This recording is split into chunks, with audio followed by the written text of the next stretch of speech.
నమస్తే, నేను మీ ఈశ్వర్. ఈ న్యూస్ కి స్వాగతం. వార్తల్లోని ముఖ్య అంశాలు.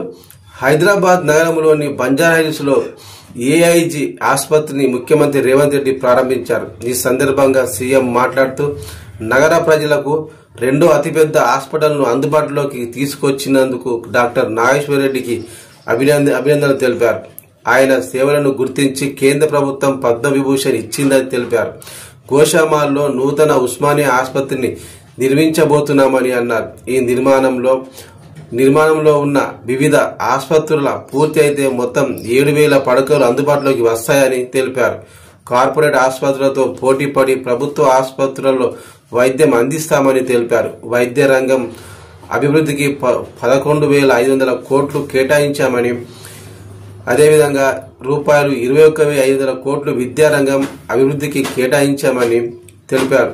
పేదలకు ఉచిత వైద్య, నాణ్యమైన విద్య అందించాలని ప్రణాళికతో ముందుకు వెళ్తున్నామని సీఎం రేవంత్ రెడ్డి పేర్కొన్నారు. వైద్యులు ఏడాదిలో 1 నెల రోజులు సామాజిక బాధ్యతగా ప్రభుత్వ ఆసుపత్రులలో సేవలు అందించాలన్నారు. సాంకేతిక రంగంలో ప్రపంచంలో హైదరాబాద్ కూడా ఒక వేదికగా మారిందని అన్నారు. మిడిల్ ఈస్ట్ దేశాల నుంచి హైదరాబాద్ కు డైరెక్ట్ కనెక్టివిటీ పెరిగితే హైదరాబాద్ మరింత అభివృద్ధి చెందుతుందని సీఎం రేవంత్ రెడ్డి అన్నారు.